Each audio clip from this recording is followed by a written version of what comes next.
The search had gone on for days. Flyers were posted, volunteers scoured the streets, and her book club friends left frantic messages that went unanswered. Melanie Anderson was missing. Then, in the early hours of November 18, 2018, police dogs picked up a scent in her backyard.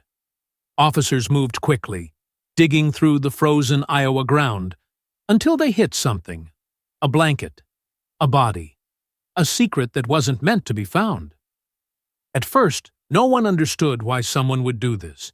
Melanie was loved, respected, a retired teacher, a devoted grandmother. But as investigators dug deeper, they uncovered a bitter custody battle, a man consumed by rage, and a crime so brutal that it would leave the small town of Pella, Iowa, forever scarred. The person responsible? Not a stranger, not a drifter. It was a pastor, a man who once preached about love, faith, and forgiveness. And the motive? A twisted sense of revenge. What led to this crime? And how did a respected pastor turn into a monster? This is the case of Alan King Gibson. Welcome to True Crimes Corner, where we uncover the most chilling and untold cases. Some crimes shake communities to their core, and this is one of them. If you believe in exposing the truth, bringing awareness to real-life horror, and ensuring these stories aren't forgotten, subscribe and share this video. Because justice starts with knowing the truth. Pella, Iowa, was the kind of place where people left their doors unlocked, where neighbors greeted each other by name, and where Sunday mornings were sacred. It was a town built on faith, tradition, and community. But by the end of 2018, that image would be shattered. At the center of it all was Pastor Alan King Gibson. To the outside world, he was a man of God, charismatic, devoted, and deeply respected. He preached about forgiveness, family, and faith, with a conviction that made people believe he truly lived by those words. But his marriage to Anaya Gibson, once seen as strong, had become a battlefield. Alan's strict, controlling nature clashed with Anaya's growing independence. He had long demanded obedience, not just in their home, but in their faith. Everything had to be done his way. Over the years, Anaya grew tired of walking on eggshells, tired of feeling like she was just an accessory to his public image, and tired of pretending everything was fine. By early 2018, she made a decision that would change everything. She filed for divorce. Alan did not take it well. He saw it as a betrayal, an insult to his authority. He preached about the sanctity of marriage, and now his own was falling apart. But the real battle wasn't the divorce itself. It was the fight for the children. Stephanie, 12, and David, 9, were the center of their world. And Alan wasn't about to let them go without a fight. The custody battle became ugly. Alan used his position in the church to paint Anaya as unstable, claiming she was trying to rip the family apart. But Anaya had something stronger: evidence. She documented his emotional manipulation, his explosive temper, the way he used religion as a weapon in their home. She wasn't fighting alone. Her mother, Melanie Anderson, a retired schoolteacher and fiercely protective mother, stood by her side, providing financial support and emotional strength. Alan, however, believed Melanie was going beyond just supporting her daughter. Because Melanie wasn't just Anaya's mother, she was also dating Judge Robert Thompson, the very man overseeing the case. The relationship had begun months before the trial, completely unrelated to Alan. But when he found out, his paranoia exploded. He convinced himself that Melanie would use her connection to sway the judge's ruling. The courtroom was packed. Pella, Iowa, wasn't the kind of town where messy divorces made headlines, but when a well-known pastor was fighting for custody of his children, Everyone paid attention. Alan King Gibson sat rigidly at the plaintiff's table, dressed in a dark suit. Across from him, Anaya sat beside her attorney, calm but visibly drained. This wasn't just a legal battle. It was a war. Alan had made sure of that. When Anaya filed for divorce in early 2018, Alan used every tool at his disposal to make her look like the problem. From the pulpit, he preached about marriage being under attack, about how the devil used weak-minded women to destroy homes. And though he never said her name, the message was clear. To his congregation, he was the victim. To the court, it was another story. Anaya's legal team had proof: text messages, emails, voice recordings of his threats and manipulation. They presented evidence of his emotional abuse, how he weaponized faith, belittled her, controlled every aspect of her life. And then there was Melanie. Her testimony was unflinching. She stood in court, looking Alan in the eye, and told the judge exactly what she thought of him. She called him a fraud, a hypocrite, a man who valued power more than family. Alan sat there, silent, but inside, his rage boiled over. He expected his reputation to protect him, but when the verdict came, it was clear that none of it had worked. Anaya was granted full custody. Alan was given supervised visits only. The ruling was devastating, but what broke him wasn't the judge's decision. It was who the judge was: Robert Thompson.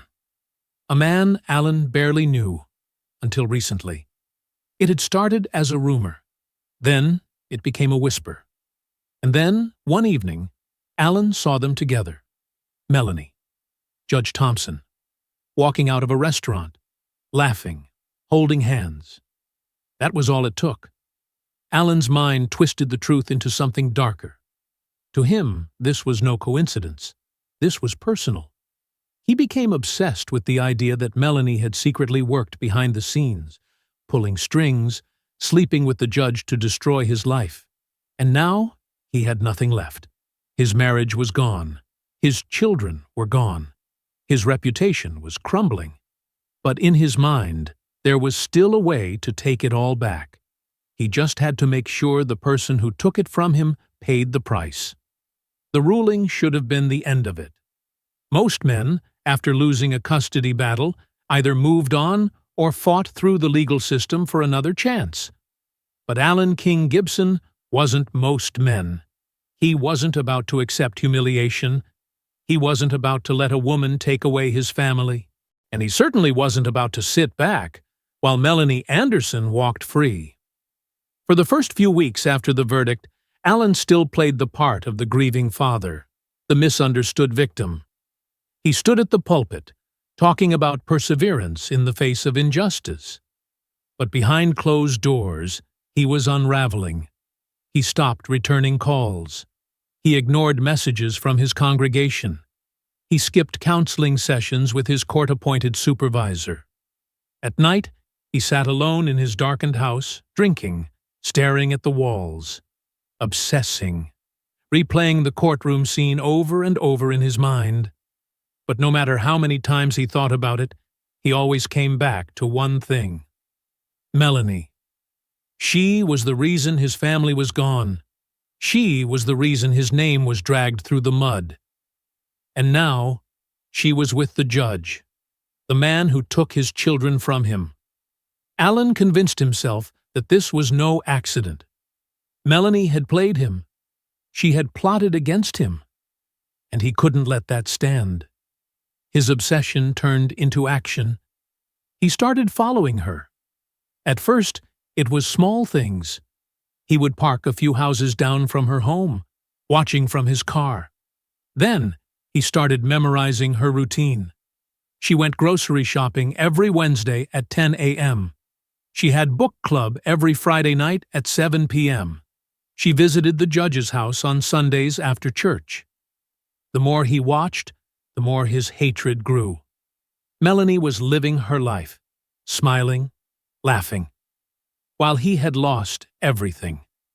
Then one night, sitting in his car, a thought entered his mind, one so dark and undeniable it sent a chill down his own spine.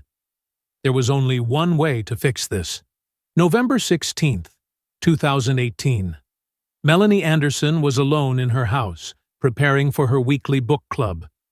She had no idea that outside, in the cold darkness of Pella, Iowa, Alan King Gibson was waiting.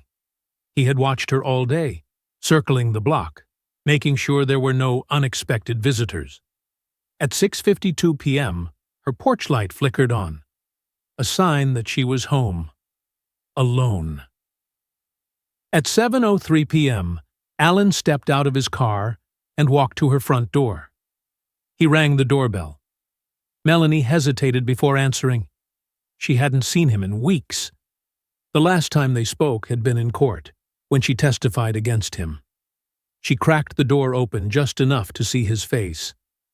Alan looked different. His eyes were bloodshot, his hair unkempt. He wasn't the polished pastor she once knew.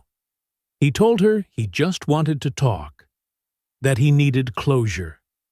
Melanie, despite her instincts, opened the door, and the moment she did, Alan shoved his way inside and locked it behind him. The confrontation started with words.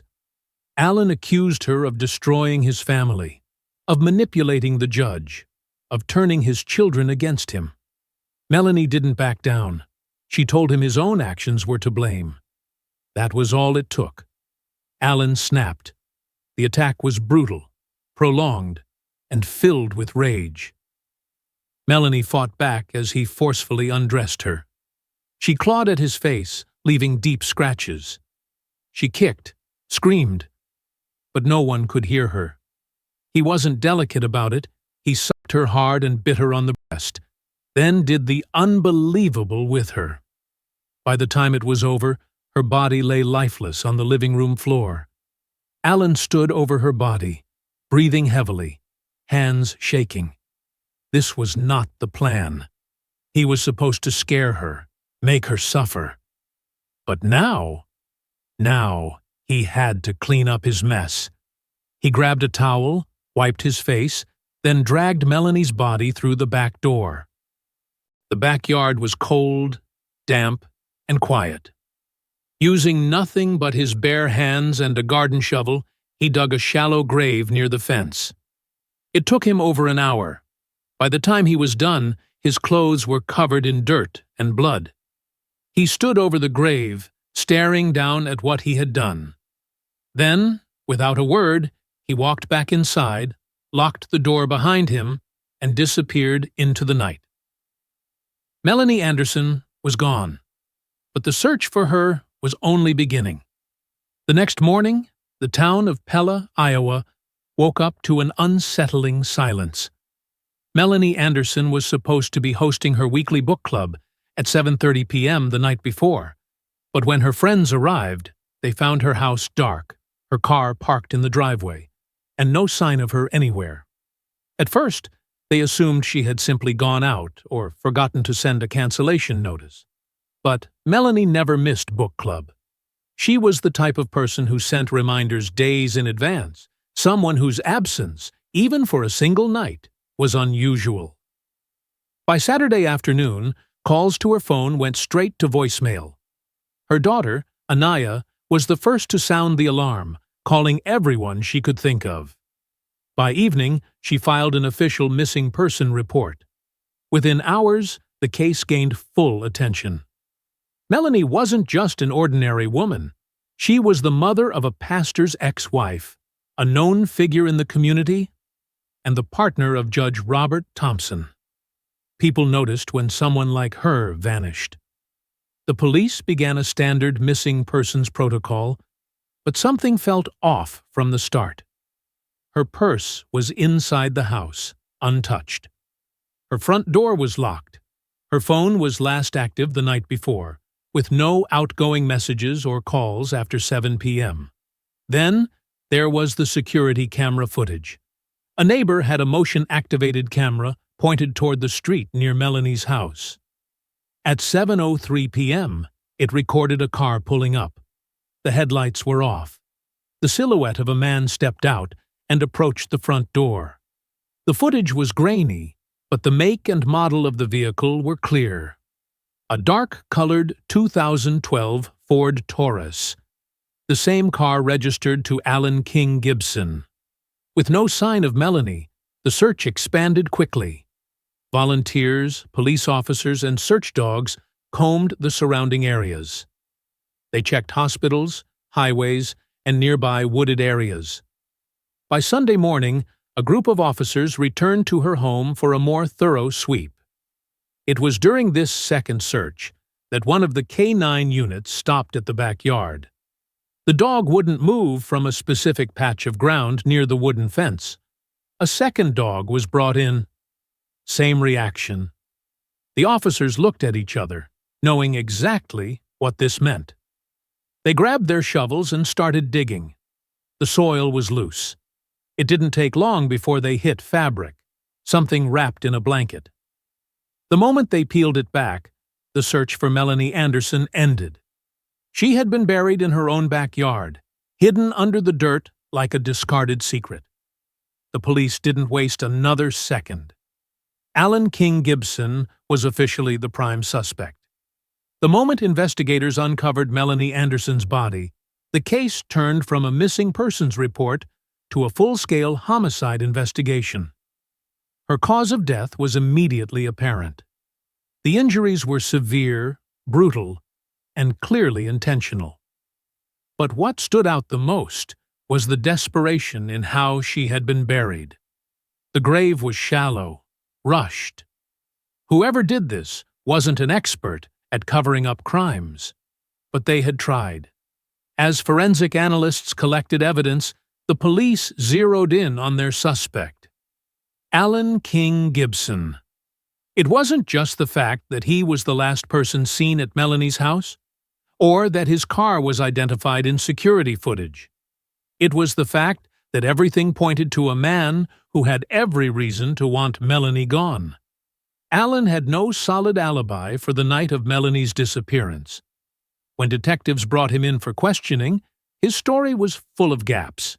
He claimed he was at home all night, that he had gone to bed early. But his phone records told a different story. At 6:45 p.m., his phone pinged near Melanie's neighborhood. At 7:12 p.m., a neighbor's camera caught his car near her house. By 9:30 p.m., his phone was back at his own home, a 2-hour window where Melanie was attacked, killed, and buried. And Alan had no explanation for it. As police dug deeper, they found even more evidence tying Alan to the murder. His fingerprints were found on the back door handle of Melanie's house. Forensic experts found dirt from her backyard in the treads of his shoes. And then, there was the most damning evidence of all: DNA. Under Melanie's fingernails, there were skin cells. She had fought for her life. The DNA was tested. It was a match to Alan. When the evidence was presented, Alan's demeanor changed. At first, he denied everything. He insisted he hadn't seen Melanie in weeks. But when confronted with the security footage, the phone records, and the DNA match, he stopped talking altogether. By the evening of November 19, 2018, Alan King Gibson was formally arrested and charged with first-degree murder. News of Alan's arrest spread fast. The congregation that once stood by him was now in shock. Some refused to believe he was guilty. Others felt betrayed. This was a man they had trusted, a man they had looked to for guidance. Now, he was being led out of his own home in handcuffs. And in the days that followed, even more secrets would come to light. The trial of Alan King Gibson began on March 4, 2019, in a packed Iowa courtroom. The prosecution wasted no time painting a picture of a man who had lost everything and chose revenge over reason. They presented a clear timeline, showing how Alan had been consumed by hatred, stalking Melanie for weeks before finally snapping. The jury listened as forensic experts explained how DNA evidence, phone records, and security footage placed Allen at the scene of the crime. Anaya Gibson sat in the courtroom every day. She had once built a life with this man. Now, she was watching him fight for his own. Their children, Stephanie and David, were kept away from the proceedings, shielded from the gruesome details of what their father had done. But the weight of it all was impossible to escape. Allen's defense team argued that there was no direct eyewitness to the murder. They tried to cast doubt on the forensic findings, suggesting that Allen's DNA under Melanie's fingernails could have come from an old encounter, maybe a handshake or a past argument. But the evidence was overwhelming. It was undeniable. This wasn't a crime of passion. It was planned.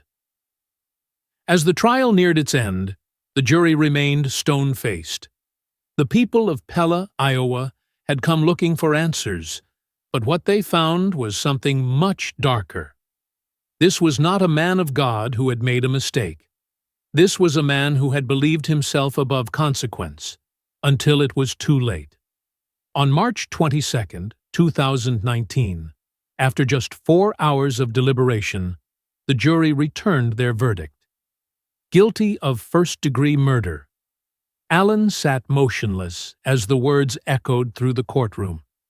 His once powerful voice, the one that had delivered countless sermons, was now silent. The judge sentenced him to life in prison without the possibility of parole. The gavel fell, and just like that, the man who had once led a congregation walked away in shackles. The courtroom was still. There were no gasps, no cries, only the weight of justice finally catching up. The trial was over, but the aftermath of Allen King Gibson's crime lingered like a shadow over Pella, Iowa. His conviction brought legal closure, but for those who had been closest to him, the wounds would never fully heal. Anaya Gibson remained in town, determined to give her children a sense of stability, despite the horror their father had brought upon their family. She refused to let Allen's actions define their future. Her role in the community changed.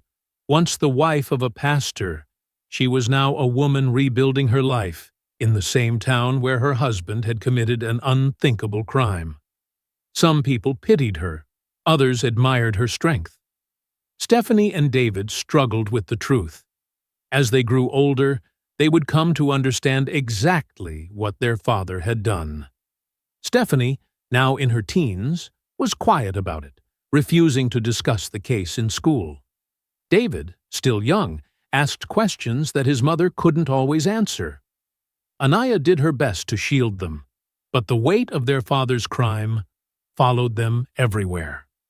Judge Robert Thompson, the man who had unknowingly become a central figure in Allen's paranoia, eventually stepped down from the bench.